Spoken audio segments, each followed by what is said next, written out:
Era el año 508 a.C.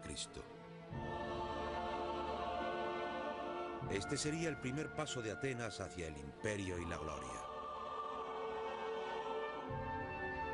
Por primera vez en la historia escrita, el pueblo había reducido a sus gobernantes y conseguido el poder para sí mismo.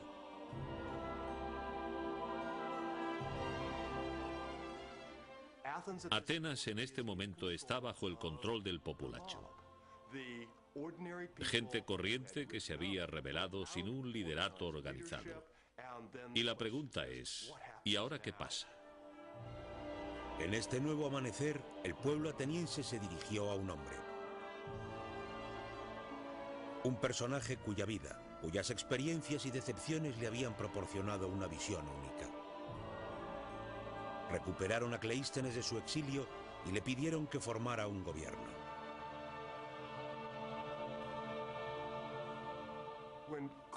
Cuando Cleístenes regresó a Atenas, después de la expulsión de los espartanos, se enfrentó a un notable reto.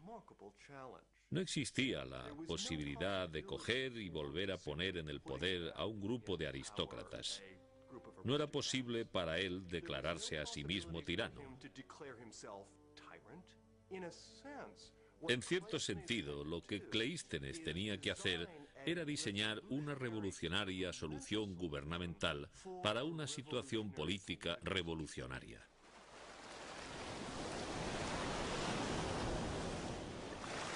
Para Cleístenes, el problema era cómo ofrecer a los atenienses esa seguridad en el futuro que pedían.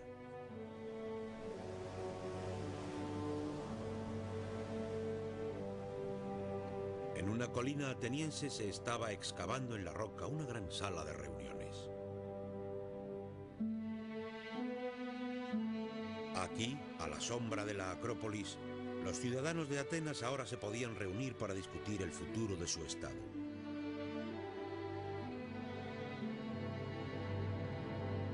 En estos mismos escalones, ricos y pobres podían ponerse en pie y dirigirse al resto de los ciudadanos.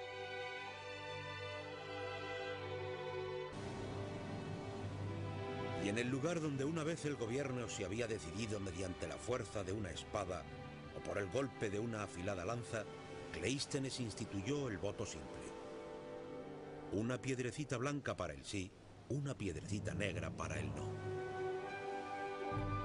Y con esta idea sencilla y elegante, Cleístenes instituyó la ley del pueblo. Un sistema de gobierno que ahora conocemos como democracia.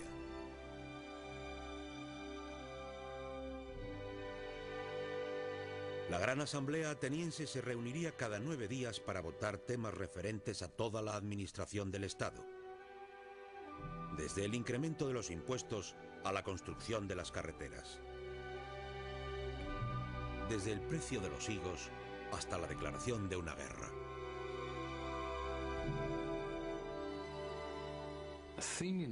La democracia ateniense es un tipo de democracia muy diferente a la nuestra. Uno tiene la sensación, como ciudadano ateniense, de que no es diferente. No hay nosotros y ellos.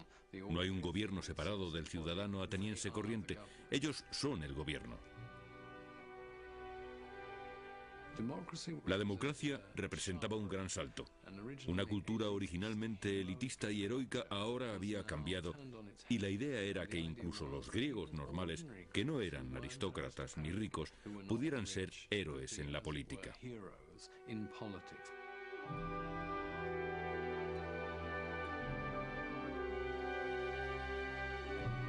Era un sistema de gobierno que transformaría este diminuto estado y desencadenaría la civilización más floreciente que el mundo había visto hasta entonces.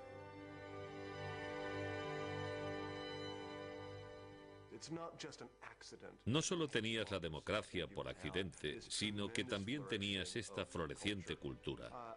Y creo que realmente la democracia, de una manera muy real, libera, posibilita, hace posibles los potenciales dentro de las sociedades humanas, que era poco probable que se desencadenaran, que se realizaran de otra manera.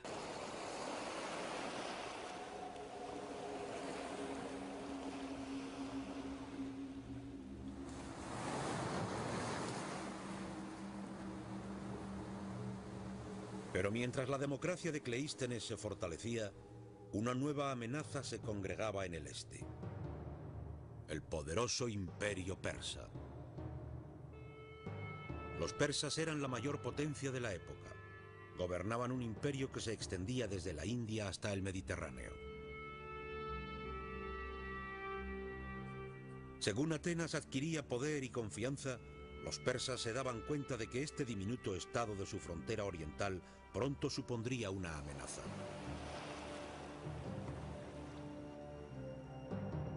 Movilizaron un ejército de 30.000 hombres para invadir Grecia inmediatamente.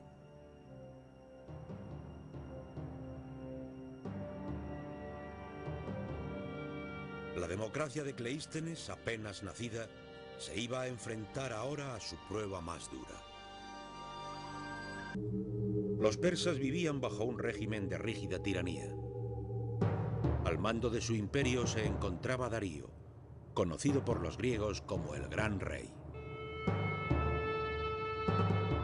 Los súbditos peticionarios se tenían que cubrir la boca en su presencia para evitar contaminar el aire que él respiraba. El ejército persa atracó junto a una arenosa llanura llamada Maratón, a 42 kilómetros de Atenas. La noticia de la invasión se extendió por las calles como el fuego. La ciudad no tenía ejército permanente. Cada varón ateniense tendría que ir a defender a su estado. Los ciudadanos más pobres tenían lanzas, palos, arcos y flechas, cualquier arma que pudieran encontrar. Pero el corazón del ejército ateniense serían los hoplitas. Hombres que se podían permitir una pesada armadura de bronce, un escudo, una lanza y una espada. Los atenienses contaban con un ejército pequeño, pero lleno de determinación. Esa es probablemente la primera vez en la historia del Estado ateniense en que toda la población se unió. Y para ellos, reclutar 10.000 hoplitas de entre una población de 20 o 30.000 suponía un logro considerable. Es asombroso. Los atenienses se enfrentaban a los persas en el campo de batalla con pocas esperanzas de victoria. Los persas eran 2 veces más numerosos.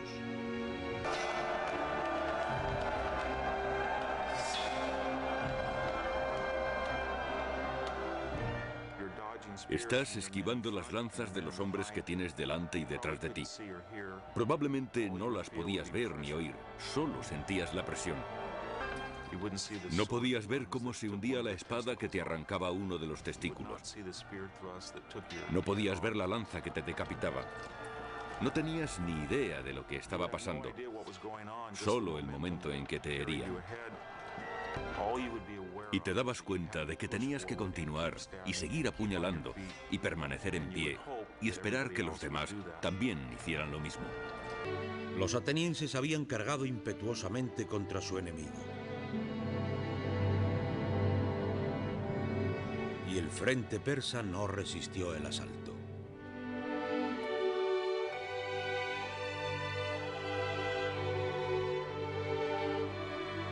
Los atenienses aniquilaron a 6.000 persas en aquel fatídico día para Darío. La primera democracia mundial había sobrevivido a su gran prueba. Los atenienses sabían que habían votado por la lucha y esta decisión reflejaba la voluntad de la mayoría de los soldados que se dirigían con determinación hacia los persas. Estos no se encontraban en esa situación en absoluto. La democracia cuenta con los ejércitos más patrióticos, más entusiastas y a menudo más grandes. Los atenienses regresaron a su ciudad para celebrar su victoria.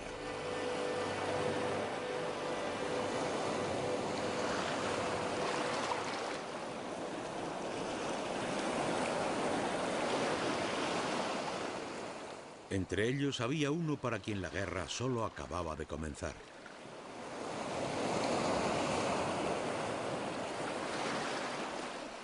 Un general llamado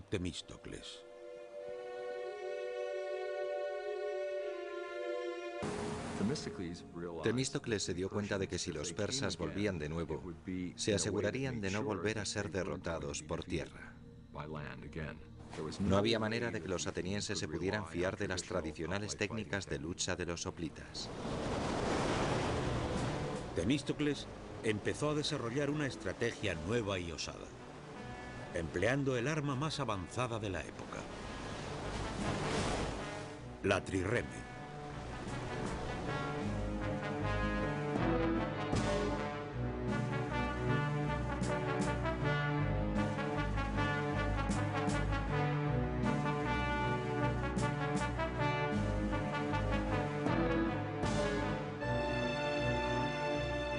Las trirremes habían sido desarrolladas por el Estado griego de Corinto, los mejores armadores del mundo antiguo.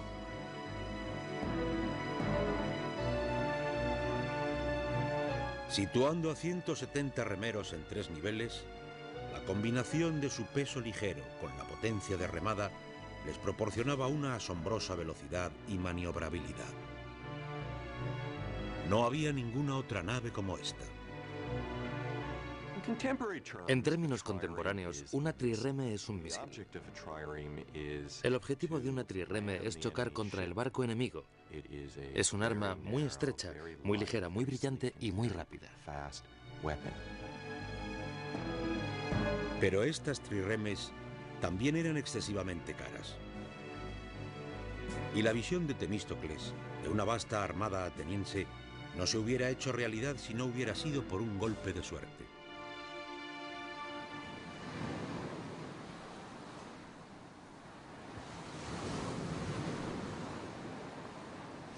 En el año 483 a.C., los atenienses descubrieron un gran filón de plata en su territorio. Valía cientos de talentos, una enorme cantidad en el mundo antiguo.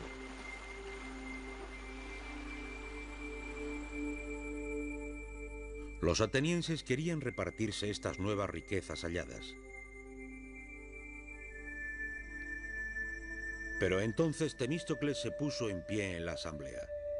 Quería que el dinero se emplease en los barcos, aunque sabía que sería una propuesta difícil de aceptar. Y por eso Temístocles ideó una sutil estratagema. Su argumento no era que deberían utilizar el dinero para construir una flota para luchar contra Persia, sino que sería mejor utilizarlo para construir una flota contra el rival local de Atenas, la ciudad griega de Egina. Temístocles lo hizo porque sabía que sería demasiado inquietante recordar a la gente la amenaza del pueblo persa. Es un argumento difícil de presentar y da una idea de sus habilidades políticas.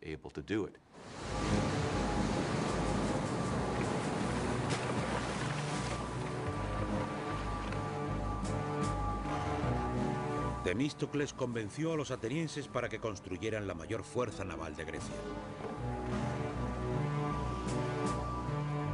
Y no tardarían poco.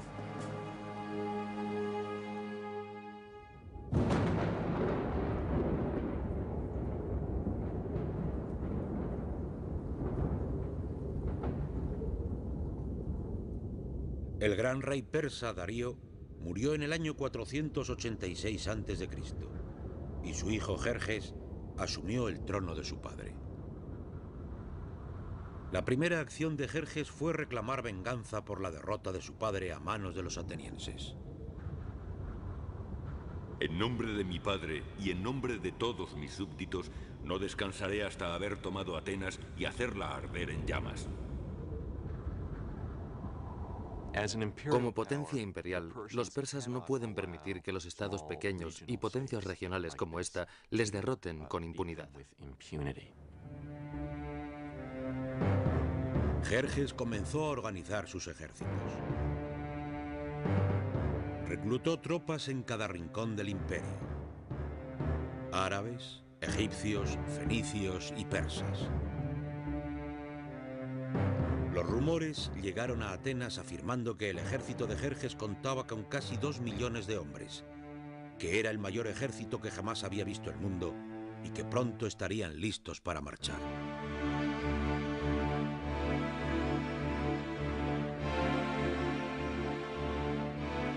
fin, en la primavera del 480 a.C., las noticias ciertas llegaron a Atenas. El ejército persa se dirigía a Grecia.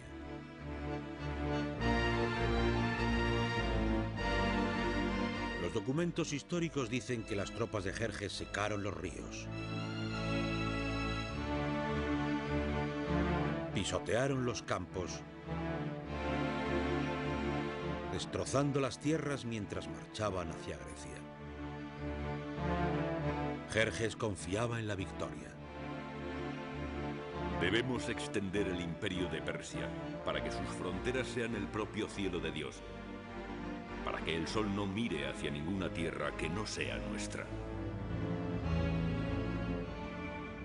Cuando los griegos se dieron cuenta de que los persas les estaban invadiendo de nuevo, el terror se apoderó de todo el país.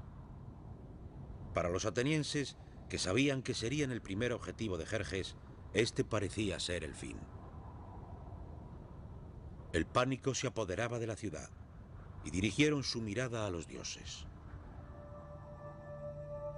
Enviaron a un mensajero al oráculo para averiguar su destino. Aunque todo sea tomado, Zeus, el que todo lo ve, concede que el muro de madera no falle.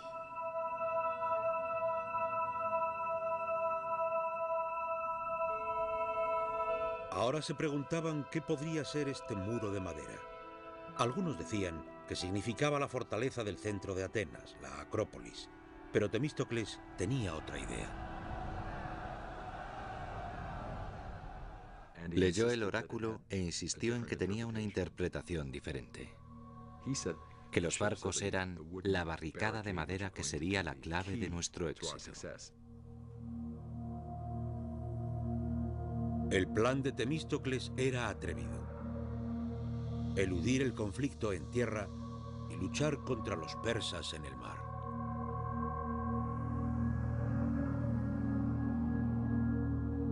Ordenó la evacuación de Atenas por primera vez en la historia. Esta orden de evacuación, tallada en una tabla expuesta públicamente, todavía se conserva y fue descubierta en la parte trasera de una cafetería griega. Los atenienses deben enviar a sus hijos y mujeres al pueblo de Troecen. Todos los hombres deben embarcar en los 200 barcos que se han preparado para luchar contra los bárbaros. Temístocles ordenó que su flota de trirremes se reuniera en Salamina, una pequeña isla alejada de la costa ateniense. La estrategia de Temístocles es extraordinaria, no solo porque es innovadora y osada, sino porque requiere un gran autosacrificio por parte del pueblo ateniense. Quiere que cada hombre, mujer y niño abandone su casa y posesiones para ir al exilio.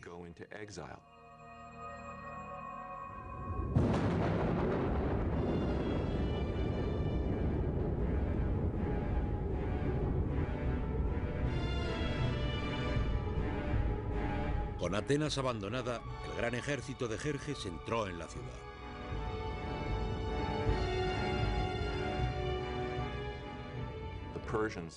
Los persas entraron y llegaron hasta la Acrópolis, el símbolo de Atenas. Y la quemaron.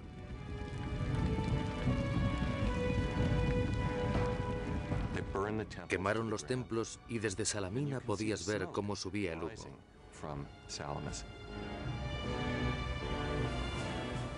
Había sido una devastadora y humillante visión. En muy poco tiempo habían visto su país ocupado por un temible invasor extranjero. Seguro que se estaban preguntando si alguna vez podrían volver a casa.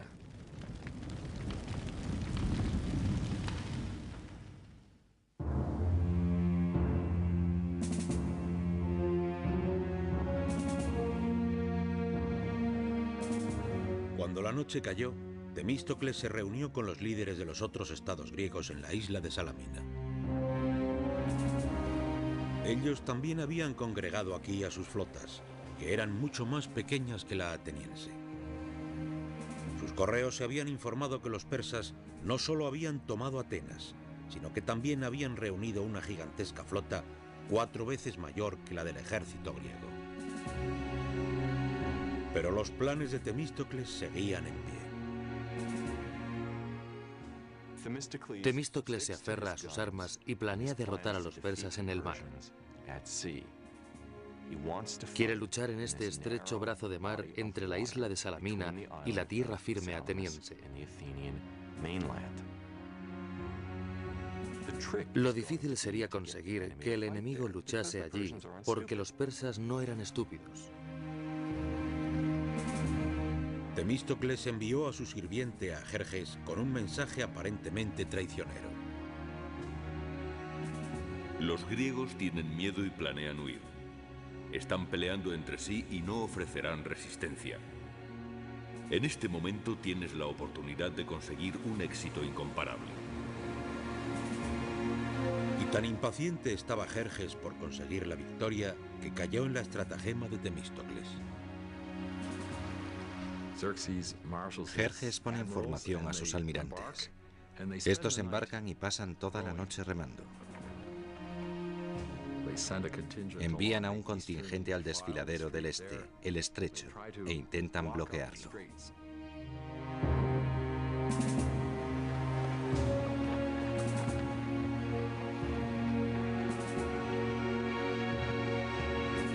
Hasta el amanecer, los persas no se dieron cuenta de la verdadera naturaleza del plan de Temístocles.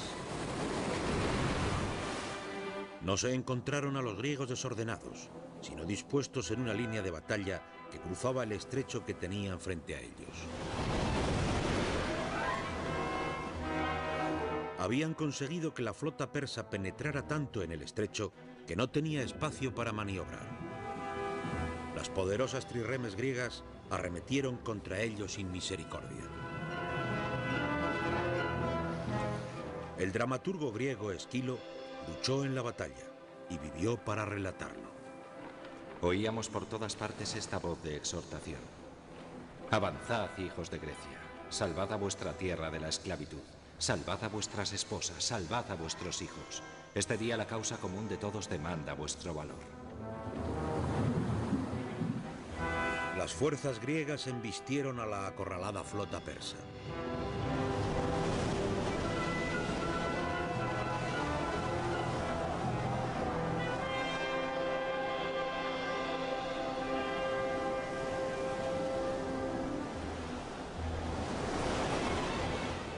El mismo Jerjes observaba la carnicería desde un trono de oro situado en la orilla.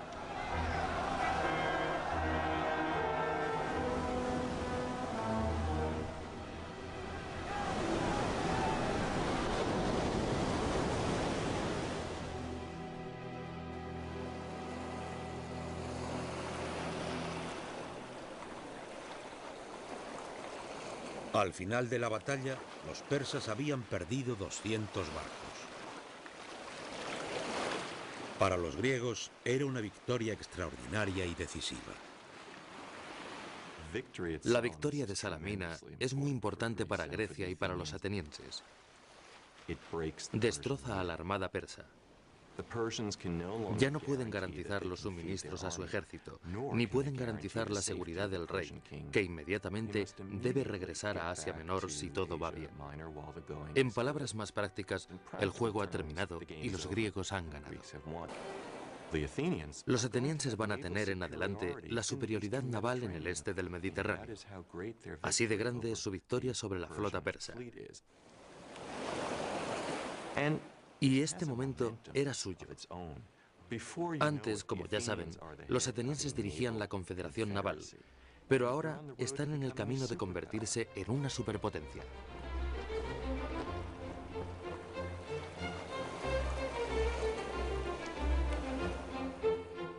Los atenienses fundaron la Liga de Delos, una alianza de los estados griegos ideada para mantener a los persas en jaque. Su tesoro estaba localizado aquí, en la isla de Delos, donde todavía permanecen las ruinas.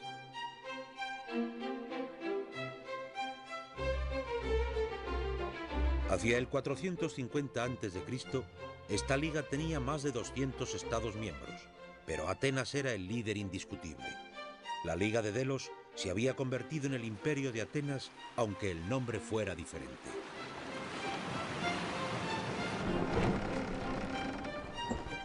La supremacía naval de Atenas también le otorgó poder económico.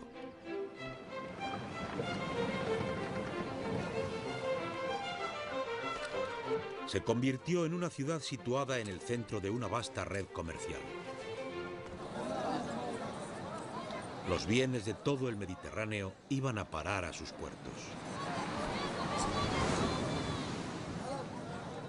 En su apogeo, Atenas era la gran manzana, o si quieres, el gran olivo del Mediterráneo oriental. Constantes idas y venidas de los negociantes. Los muelles estaban llenos de gente hablando en diferentes lenguas.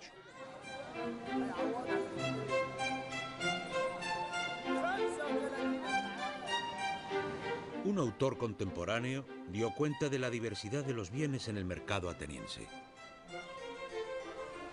Bueyes procedentes de Cirenia, caballa y todo tipo de pescado del Helesponto. Libia proporciona abundante marfil. Pagasa proporciona esclavos marcados. Cartago, alfombras y diversos cojines de colores. El imperio ateniense no tenía precedentes en cuanto al grado de prosperidad que alcanzó por su papel de centro del comercio. Los atenienses tenían acceso a una calidad de vida que probablemente ningún griego había tenido anteriormente.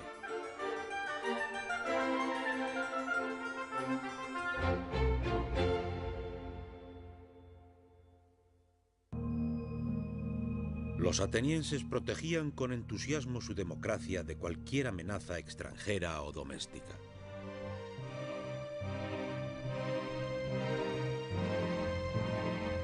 Una vez al año, cada ciudadano escribía un nombre en un trozo de cerámica denominado ostraca y lo metía dentro de una vasija en la asamblea. La persona cuyo nombre saliera más veces sería condenado al ostracismo. Se iría de la ciudad.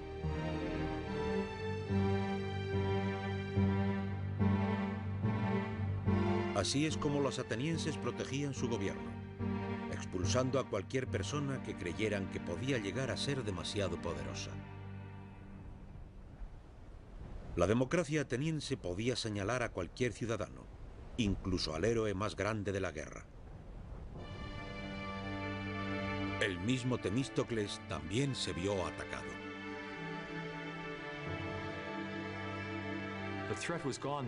Ahora la amenaza había desaparecido. Le habían quitado su razón de ser. Es algo que no puede entender. Temístocles reacciona, quizás de una manera cruel y poco elegante. Recordó a los votantes atenienses lo mucho que le debían.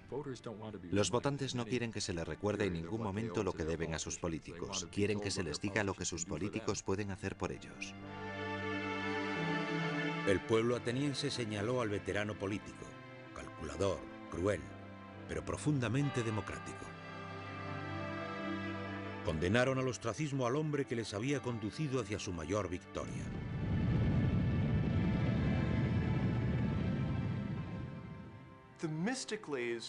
Temístocles había sido condenado al ostracismo, creo que porque veían que había crecido tanto que no le cabían las botas.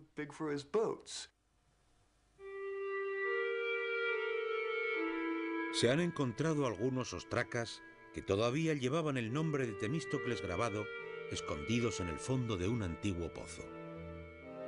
Los arqueólogos creen que habían sido preparados de antemano por los enemigos de Temístocles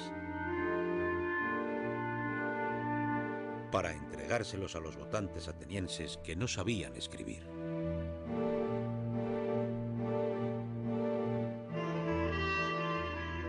Temístocles jamás se recuperó de esta humillación. Pasó el resto de sus días vagando de estado en estado, muriendo finalmente en el exilio en Persia, el país cuya derrota había sido su mayor triunfo.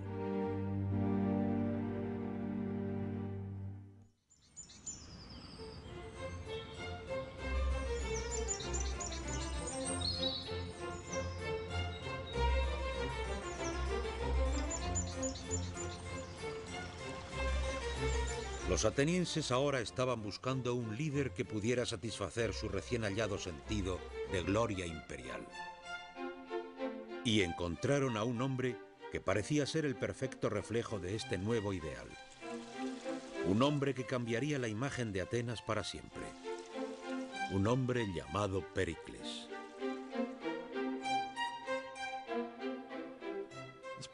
Probablemente no hay otra figura tan importante en la historia de la Grecia clásica como la de Pericles. Pericles centró su atención en la Acrópolis, el escarpado pico del centro de Atenas, hogar de la diosa patrona de la ciudad, Atenea.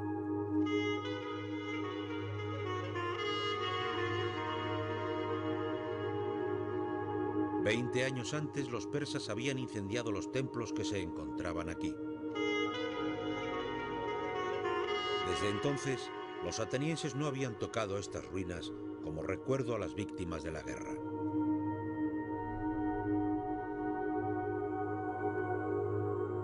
Pero Pericles tenía otras ideas. Propuso un plan de reconstrucción masiva.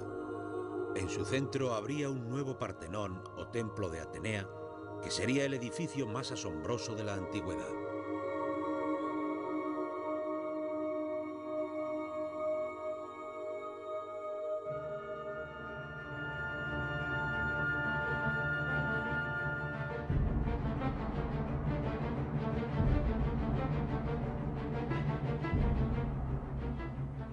Este nuevo programa de reconstrucción tenía una magnitud y un presupuesto sin precedentes. El Partenón en particular era extraordinariamente caro. Estaba lleno de todo tipo de refinamientos arquitectónicos. Pericles previó gastarse unos 5.000 talentos solo el primer año. Un presupuesto total equivalente a más de 1.000 millones de dólares de hoy.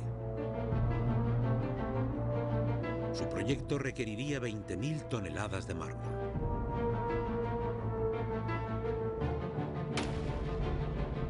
Las canteras atenienses del Monte Pantélico, situado a las afueras de la ciudad, atronaban mientras cientos de trabajadores descubrían y extraían grandes trozos de mármol de la montaña. Este templo sería decorado como no se había hecho anteriormente. Participaron escultores y artesanos de todo el mundo griego. Con ellos se encontraba Pericles, ya que el edificio del Partenón era su propio proyecto personal. Seleccionó a los arquitectos, seleccionó a los hombres que diseñaron los planos. Pericles estaba implicado directamente en el proceso de planificación. Algunos protestaron porque estaba engalanando la ciudad como una prostituta. Pero cuando terminaron el edificio en solo 15 años, las críticas se acallaron.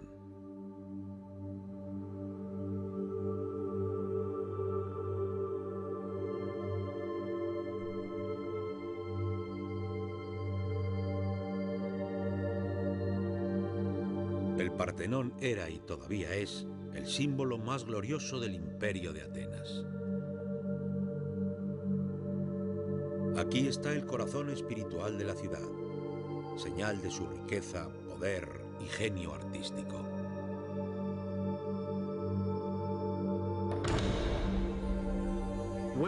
Al entrar, el visitante se debía quedar atónito.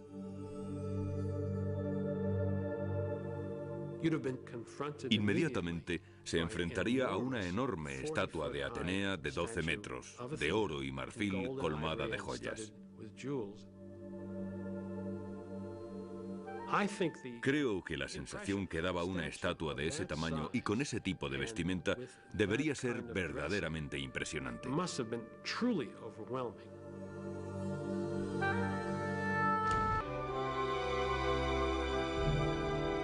Toda la estructura del Partenón está sutilmente diseñada para compensar la distorsión óptica.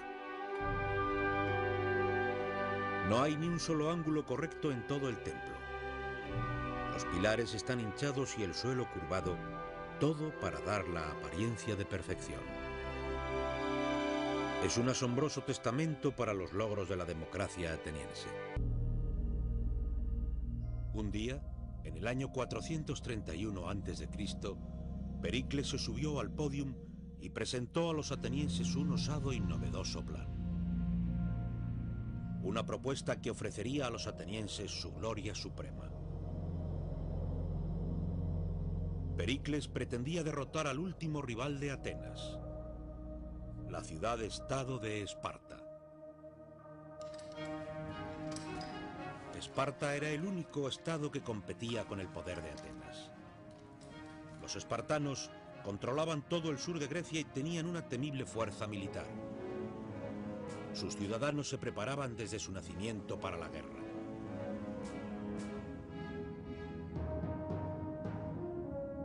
Durante décadas, la tensión se había estado generando entre Atenas y Esparta. Para Pericles, había llegado la hora de ocuparse de su peligroso adversario. Para convertir a Atenas en el líder indiscutible del Mediterráneo. Si vamos a la guerra, como creo que debemos hacer, hay que tener determinación para no desfallecer. La mayor gloria se gana superando los mayores peligros.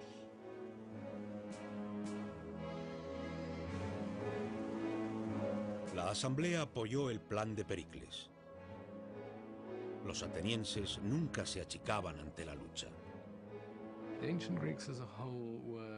Los antiguos griegos en general no eran ni por asomo amantes de la paz.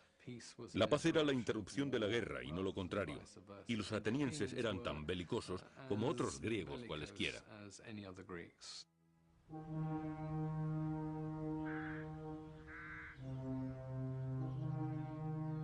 Pero Pericles sabía que no sería fácil ganar una guerra a Esparta, ya que la infantería espartana superaba con creces a las fuerzas atenienses. El punto fuerte de Atenas era su armada.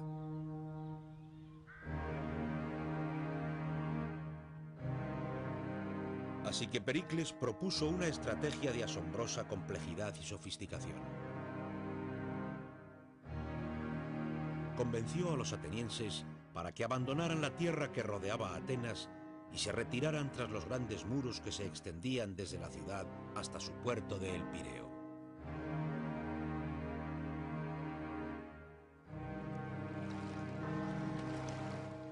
Pericles abastecía a la ciudad por mar.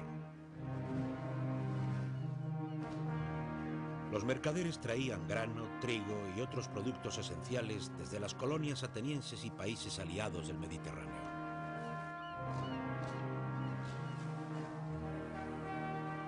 Protegidos por la poderosa flota ateniense. Y Pericles usaría su gran armada para atacar a los espartanos desde la costa.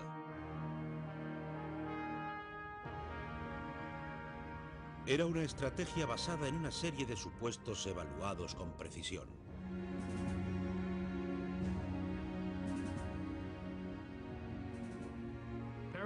Pericles esperaba que después de un año o dos, pero no más de 3, los espartanos se dieran cuenta de que no podrían ganar la guerra, porque los atenienses jamás se prestarían a una batalla de infantería, lo que los espartanos necesitaban para ganar, ya que no disponían de ninguna otra arma. La flota de Atenas siempre había sido la clave del éxito de la ciudad. Había obtenido las mayores victorias militares y le había proporcionado un imperio.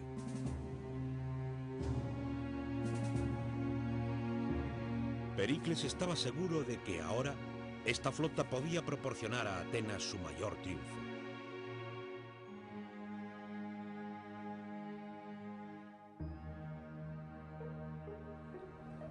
Los atenienses se aglomeraban tras los muros de la ciudad.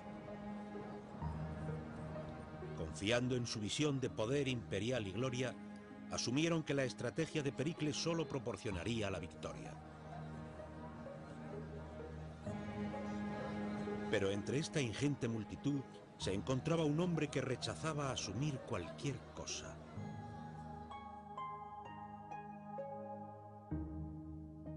Un hombre único en la sociedad ateniense.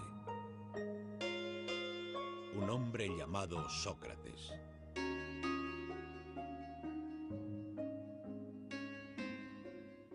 Si fueras un ciudadano de la antigua Atenas, lo primero que verías sería un hombre increíblemente feo. Tenía la cabeza demasiado grande, los ojos demasiado grandes, su nariz estaba mal hecha.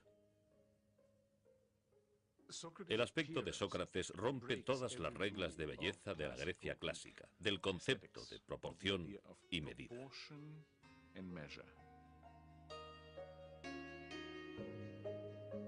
Sócrates caminaba descalzo por las calles de Atenas, vestido con una túnica sucia. No le preocupaba su aspecto, ni ninguna otra convención de la época.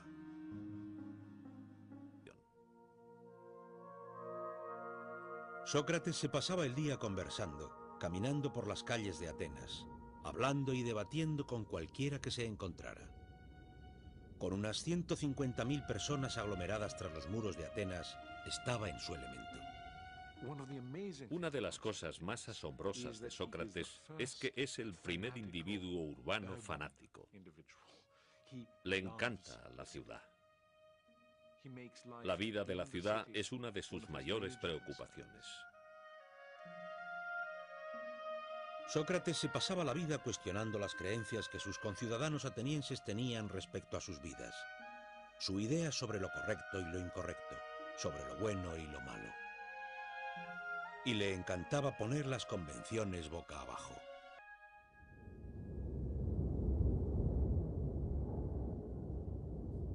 Pero mientras Sócrates se pasaba la vida debatiendo, su ciudad estaba empeñada en una guerra. Los espartanos invadieron el territorio ateniense e incendiaron las tierras de labranza que rodeaban la ciudad.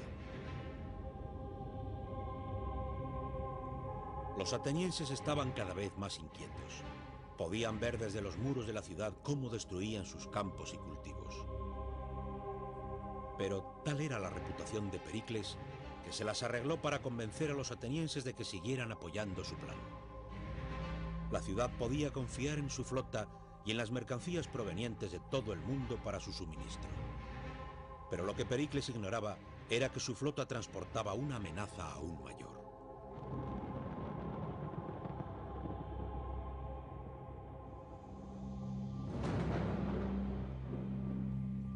Tras un año de guerra, los barcos que transportaban grano para alimentar a la ciudad llevaban una carga adicional, la peste. Una enfermedad que ahora devastaría a Atenas.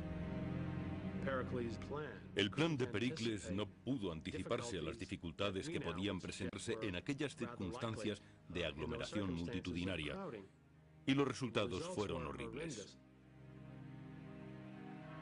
Con la población agolpada tras los muros de la ciudad, la epidemia se expandió como las llamas. Los síntomas eran terribles. El historiador ateniense Tucídides, que vivió estos años, describió sus efectos. El cuerpo era repentinamente poseído por una fiebre violenta y los ojos se enrojecían e inflamaban. Y luego la enfermedad bajaba a los intestinos, produciendo una violenta ulceración y una incontrolable diarrea. El sufrimiento de los individuos parecía estar más allá de la capacidad de la naturaleza humana. La ciudad debía tener un aspecto horrible, un olor terrible. Debía ser horrible vivir allí y el terror debía reinar por todas partes.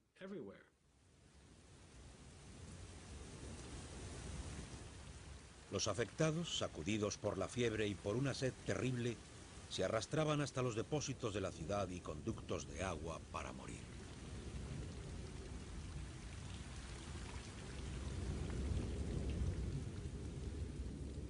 Tucídides presenció la escena en las calles de Atenas.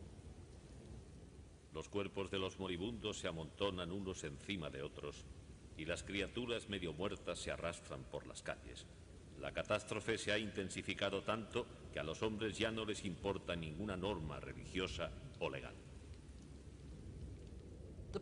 Los efectos de la peste en Atenas eran absolutamente devastadores. Los pilares de la sociedad ateniense se derrumbaban. Moralmente la gente no veía útil ser bueno. ¿Por qué ser bueno si el justo y el malvado morirían igualmente?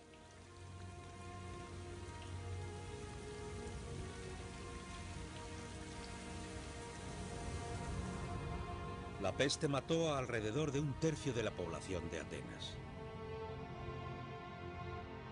Y también afectó a la cabeza de la ciudad, Pericles.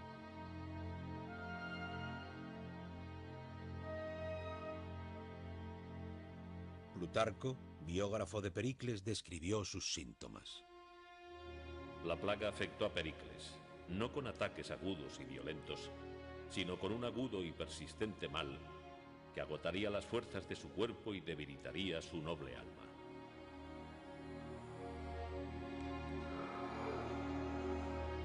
Al final, el héroe patricio de la ciudad se vio obligado a confiar en pociones y magia para intentar curarse.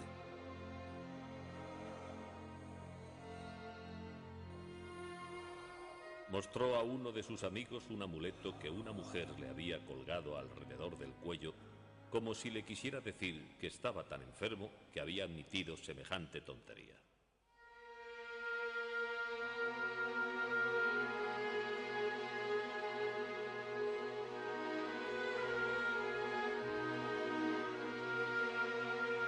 Finalmente, tras 6 meses padeciendo esta debilitante enfermedad, Pericles murió en el año 429 a.C.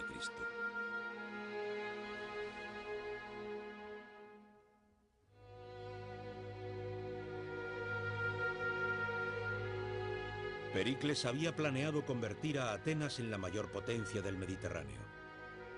Pero su estrategia, minuciosamente calculada, solo le había traído enfermedad y muerte.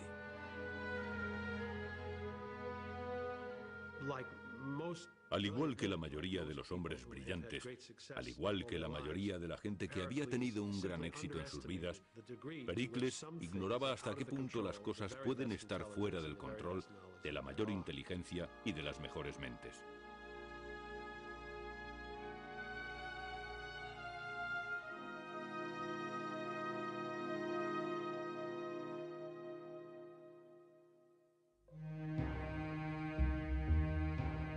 La muerte de Pericles tuvo consecuencias de gran alcance. Pronto estuvo claro que este hombre había sido el eje del Estado ateniense. Las crónicas de Plutarco dicen que los cambios fueron bruscos y dramáticos. Aquellos que, mientras él vivió, disintieron de la gran autoridad de Pericles, ahora se dan cuenta de que fue el principal protector de la seguridad pública y ahora lo seguía una enorme corrupción.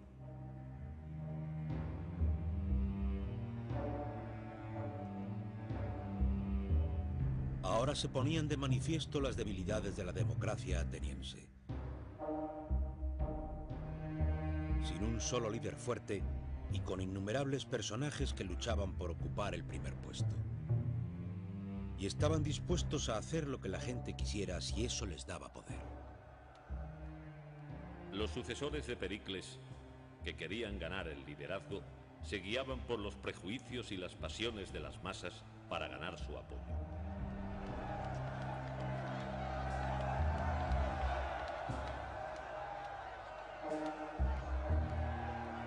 La democracia ateniense revelaba un novedoso y terrorífico potencial. De ser arrastrada por los caprichos de la masa.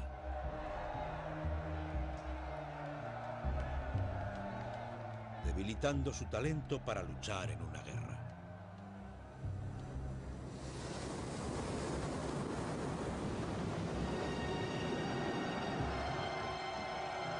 Mientras el conflicto se endurecía, una fuerza naval ateniense ganó una batalla contra los espartanos en unos bravos mares azotados por las tormentas. Los generales que iban al mando de la fuerza regresaron a Atenas esperando un recibimiento de héroes.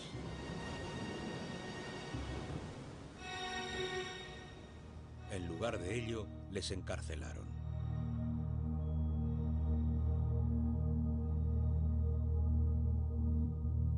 La tormenta había forzado a los comandantes a navegar directamente hacia Atenas, sin poder recoger a los soldados que habían caído por la borda durante la batalla.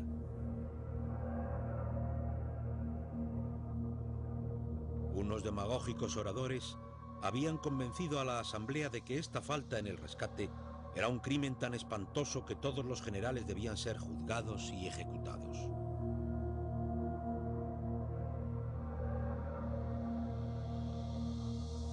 Sabemos que un solo hombre se levantó e intentó frenar a la multitud: Sócrates.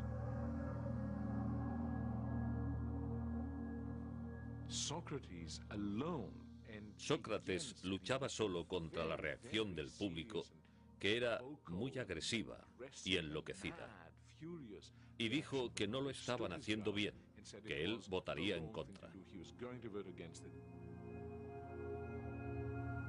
El principio de Sócrates de cuestionar a la sociedad en la que vivía ahora tenía un propósito real y práctico.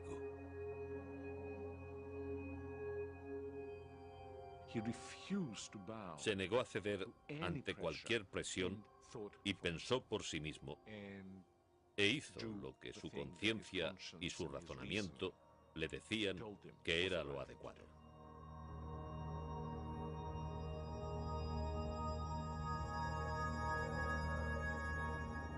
Pero al fin y al cabo, Sócrates era la única voz entre la multitud y no podía ejercer ninguna influencia sobre la asamblea.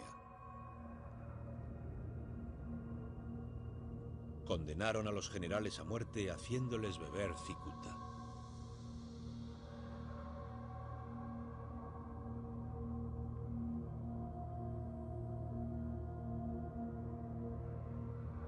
Sería una pérdida para el ejército de Atenas.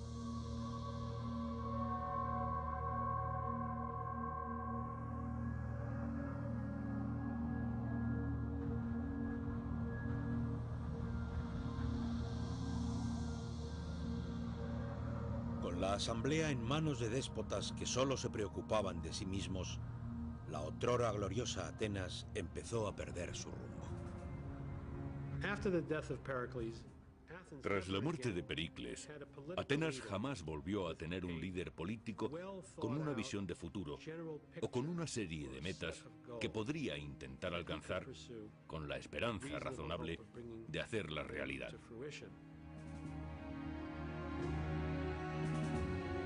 La guerra contra Esparta degeneró en un duro y amargo conflicto que duró toda una década.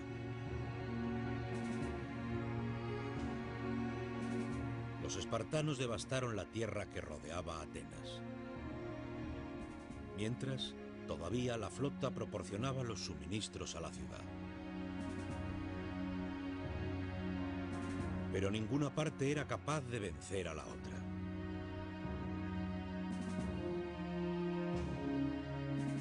Privada de la victoria, Atenas estaba cada vez más frustrada. ¿No eran ellos el mejor estado de toda Grecia?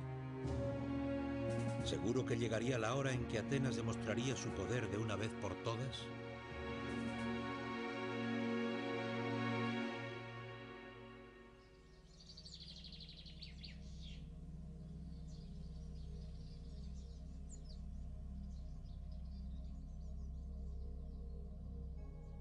Entonces, en el año 416 a.C., se hizo una atrevida propuesta a la asamblea. Una propuesta que, aunque no derrotara a los espartanos, al menos satisfaría el hambre de gloria de Atenas.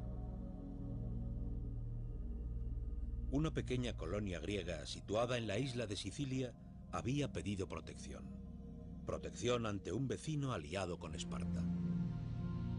¿Por qué no acudían los atenienses en su ayuda? ¿Humillarían a su adversario espartano y quizás conquistarían Sicilia al mismo tiempo? Entonces un ateniense se dirigió a la asamblea. Así es como ganamos nuestro imperio y así se han ganado todos los imperios. Permitidnos poner en marcha esta expedición, la cual destruirá la arrogancia de los espartanos y al mismo tiempo nos convertiremos en los gobernantes de toda Grecia.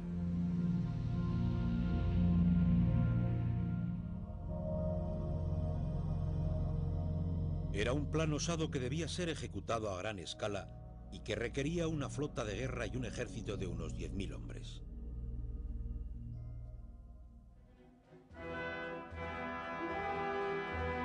Los atenienses se lanzaron al proyecto con fervor. Los armeros forjaron nuevas armas. Los soldados probaron su equipamiento. La flota cargaba las provisiones y los carpinteros de navío prepararon sus buques para navegar.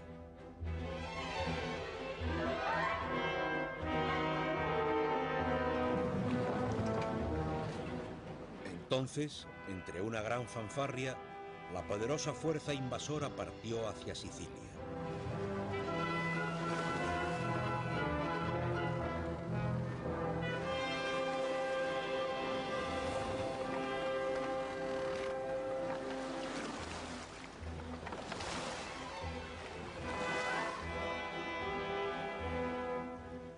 Seis meses más tarde se recibieron noticias de ellos.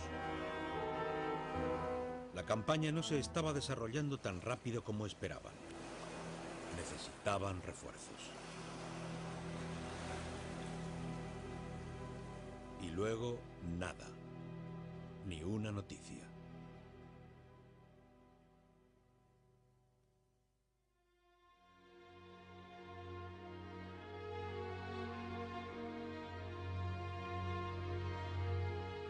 En el otoño del 413 a.C., un marinero llegó a la ciudad. Un hombre que necesitaba un corte de pelo. Y mientras hablaba con su barbero, le contó un estremecedor relato sobre una inmensa y terrible matanza.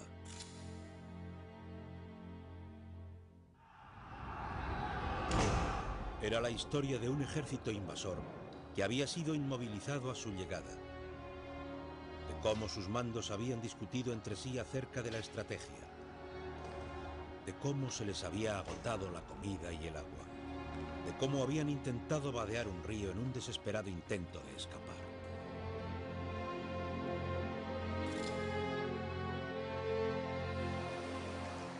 Entraron precipitadamente. La disciplina se había perdido y cada hombre quería ser el primero en cruzar.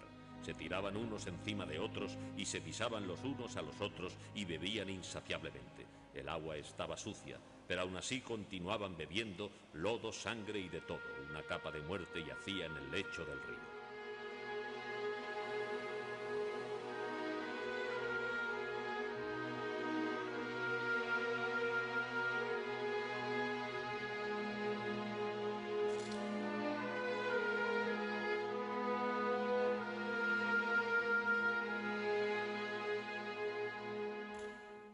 Así fue como los atenienses descubrieron que habían sufrido una de las mayores derrotas de la historia antigua.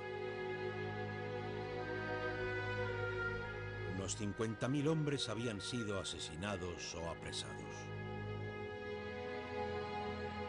2 flotas enteras de preciadas trirremes atenienses habían sido destruidas. La campaña siciliana fue un desastre por diversas razones. En primer lugar, sucedió a gran distancia, unos 1000 kilómetros. En cuanto llegan, discuten para ver lo que tienen que hacer. Pero quizás el mayor problema es que no existió ninguna razón táctica para hacerlo. No hubo razón estratégica para llevarlo a cabo. El único motivo fue que a ellos les interesaba personalmente.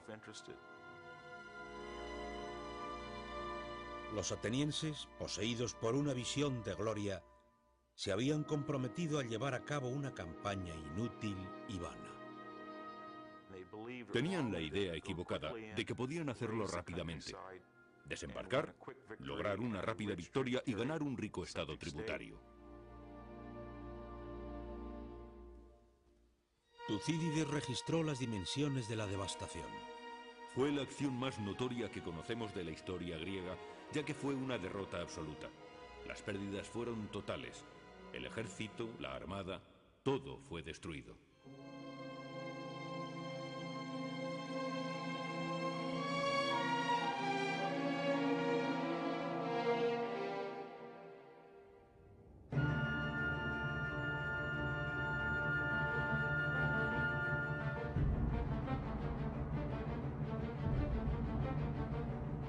Con la fuerza militar ateniense debilitada, el enemigo comenzó a avanzar.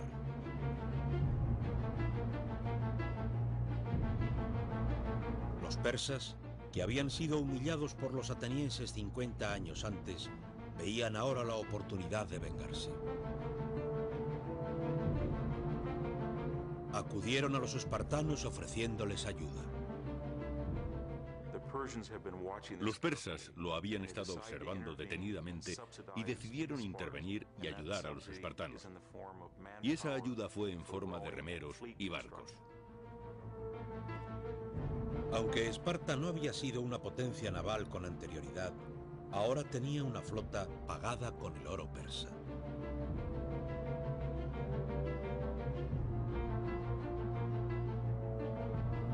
Como la armada de Atenas había sido diezmada por la derrota en Sicilia, los espartanos podían bloquear los puertos atenienses. Los enormes convoyes de grano procedentes de Egipto y de las colonias ya no tenían acceso. Y finalmente, los atenienses empezaron a morir de hambre por las calles.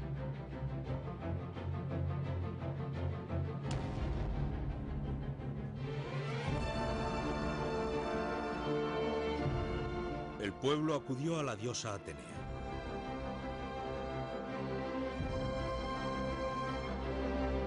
Cuando Atenas estaba en pleno auge 30 años antes, Pericles la había honrado con el templo más glorioso visto hasta entonces.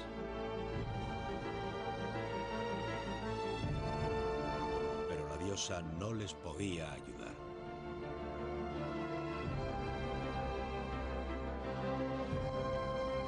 Atenas, que anteriormente había estado tan segura de su preeminencia en el mundo griego, ahora era el hogar de una población devastada por la peste y la guerra, asediada y hambrienta, con sus arcas vacías y con su otrora orgullosa flota paralizada. En el 404 a.C., Atenas finalmente se rindió al comandante espartano Lisandro.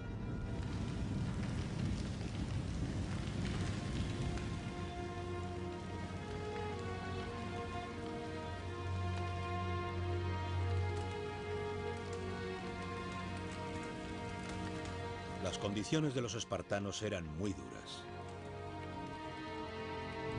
Los grandes muros que habían defendido la ciudad debían ser derribados. Su flota debía ser destruida.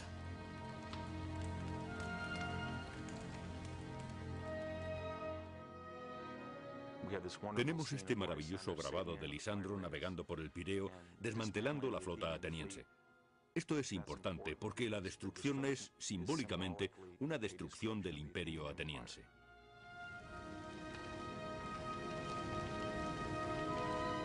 Los restos de la gigantesca armada de Atenas fueron quemados.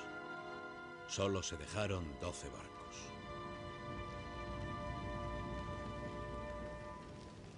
Ya no dominaría el Mediterráneo.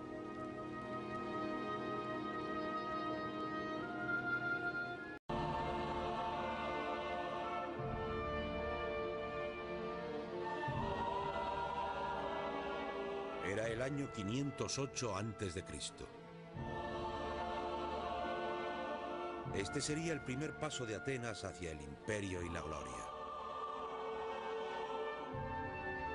Por primera vez en la historia escrita, el pueblo había reducido a sus gobernantes y conseguido el poder para sí mismo.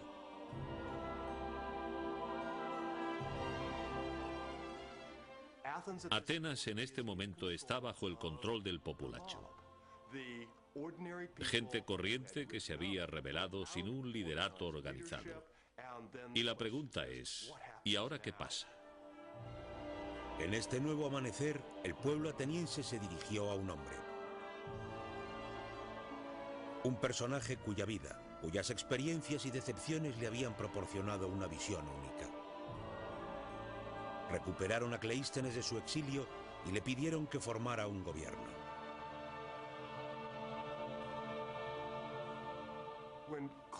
Cuando Cleístenes regresó a Atenas, después de la expulsión de los espartanos, se enfrentó a un notable reto.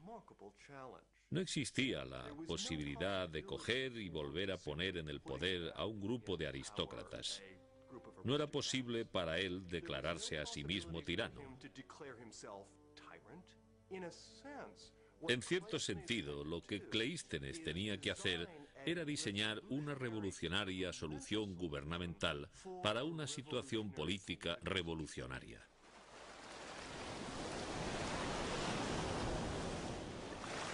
Para Cleístenes, el problema era cómo ofrecer a los atenienses. Pronto supondría una amenaza.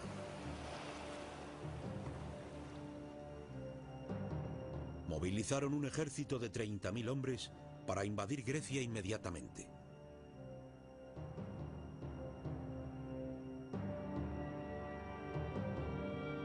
La democracia de Cleístenes, apenas nacida, se iba a enfrentar ahora a su prueba más dura. Los persas vivían bajo un régimen de rígida tiranía. Al mando de su imperio se encontraba Darío, conocido por los griegos como el Gran Rey.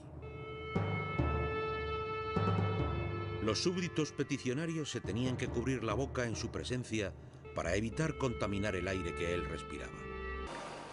El ejército persa atracó junto a una arenosa llanura llamada Maratón, a 42 kilómetros de Atenas. La noticia de la invasión se extendió por las calles como el fuego. La ciudad no tenía ejército permanente. Cada varón ateniense tendría que ir a defender a su estado. Los ciudadanos más pobres tenían lanzas, palos, arcos y flechas, cualquier arma que pudieran encontrar. Pero el corazón del ejército ateniense serían los soplitas. Hombres que se podían permitir una pesada armadura de bronce, un escudo, una lanza y una espada. Los atenienses contaban con un ejército pequeño, pero lleno de determinación. Esa es probablemente la primera vez en la historia del Estado ateniense en que toda la población se unió. Y para ellos, reclutar 10.000 hoplitas de entre una población de... Esa seguridad en el futuro que pedían.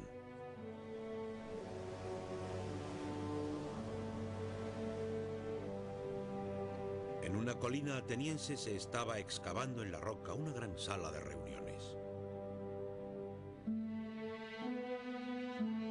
Aquí, a la sombra de la Acrópolis, los ciudadanos de Atenas ahora se podían reunir para discutir el futuro de su estado.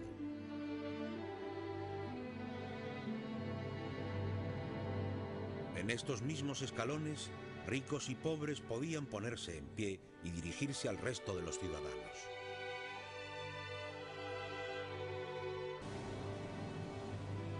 Y en el lugar donde una vez el gobierno se había decidido mediante la fuerza de una espada o por el golpe de una afilada lanza, Cleístenes instituyó el voto simple. Una piedrecita blanca para el sí, una piedrecita negra para el no. Y con esta idea sencilla y elegante, Cleístenes instituyó la ley del pueblo. Un sistema de gobierno que ahora conocemos como democracia.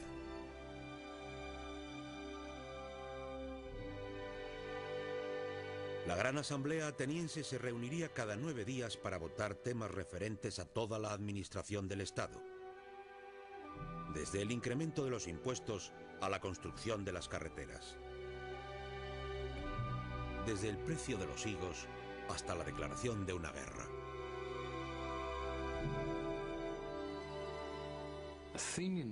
La democracia ateniense es un tipo de democracia muy diferente a la nuestra. Uno tiene la sensación, como ciudadano ateniense, de que no es diferente. No hay nosotros y ellos. No hay un gobierno separado del ciudadano ateniense corriente. Ellos son el gobierno. La democracia representaba un gran salto. Una cultura originalmente elitista y heroica ahora había cambiado, y la idea era que incluso los griegos normales, que no eran aristócratas ni ricos, pudieran ser héroes en la política.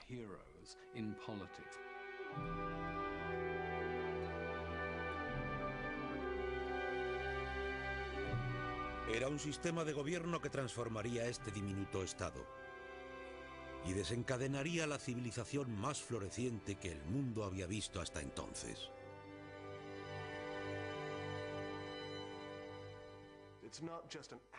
No solo tenías la democracia por accidente, sino que también tenías esta floreciente cultura.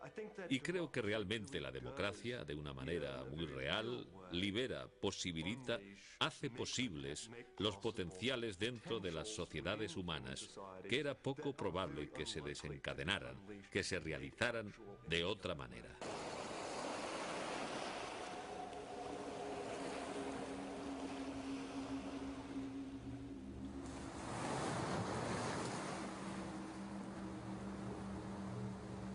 Pero mientras la democracia de Cleístenes se fortalecía, una nueva amenaza se congregaba en el este.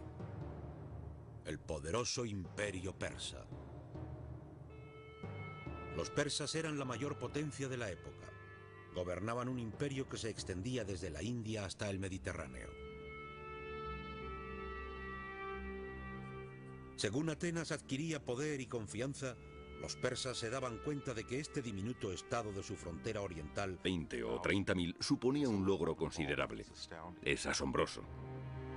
Los atenienses se enfrentaban a los persas en el campo de batalla con pocas esperanzas de victoria. Los persas eran 2 veces más numerosos.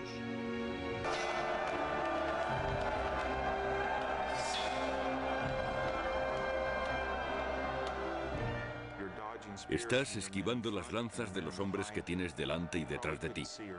Probablemente no las podías ver ni oír, solo sentías la presión. No podías ver cómo se hundía la espada que te arrancaba uno de los testículos. No podías ver la lanza que te decapitaba. No tenías ni idea de lo que estaba pasando, solo el momento en que te herían. Y te dabas cuenta de que tenías que continuar y seguir apuñalando y permanecer en pie y esperar que los demás también hicieran lo mismo. Los atenienses habían cargado impetuosamente contra su enemigo. Y el frente persa no resistió el asalto.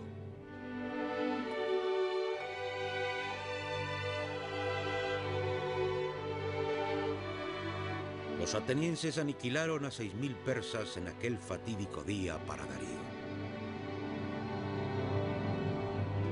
La primera democracia mundial había sobrevivido a su gran prueba.